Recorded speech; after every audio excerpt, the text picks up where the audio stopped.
This is One Sentence News, a daily podcast featuring 3 news stories with a sentence-long summary and 1 sentence of context apiece.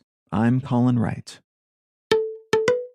It's Wednesday, January 12th, 2022. Let's talk about the news. From the Associated Press, U.S. surgeons transplant pig heart into human patient.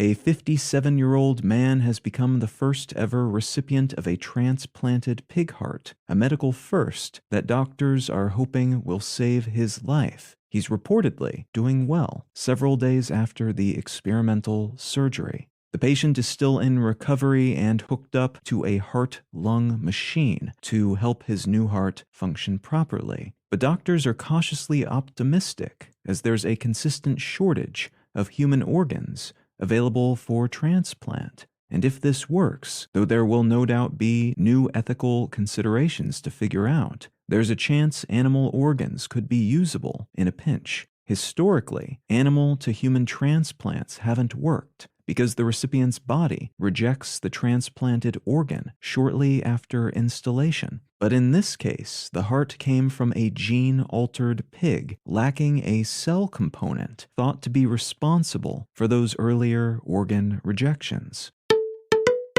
From the New York Times, in a first for Pakistan, a woman is cleared to become a Supreme Court justice. A justice on the Lahore High Court, Justice Ayesha A. Malik, has had her elevation to the Supreme Court of Pakistan approved, a first for the country. Quite a few lawyers and other legal professionals opposed Justice Malik's elevation to the Supreme Court, some of them threatening to go on strike if she was approved. And last September, 4 out of 8 members of the Judicial Commission tasked with finding a new Supreme Court justice likewise didn't want her for the job. But Pakistan's Chief Justice threw his support behind her, as have several legal and advocacy groups in the area. And although her appointment still must be confirmed by a parliamentary committee, it's expected to go through without much fuss, netting her a 10-year term.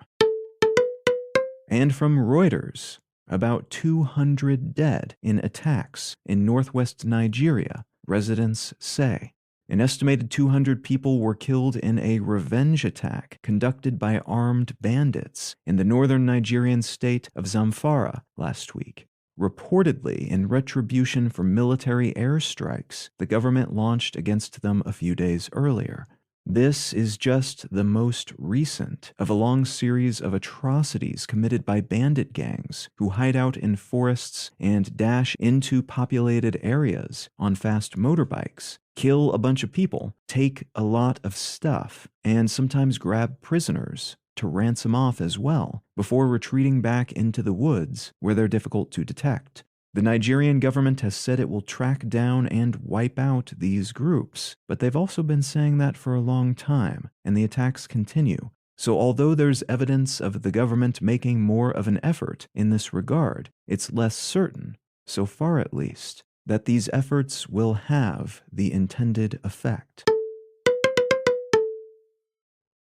If you're finding some value in One Sentence News, consider leaving a quick review wherever you get your podcasts and/or sharing the show with a friend. You can find out more about this show or subscribe to the email version at onesentencenews.com. And you can support this and other related projects, like the Let's Know Things and Brain Lenses podcasts, at understandery.com.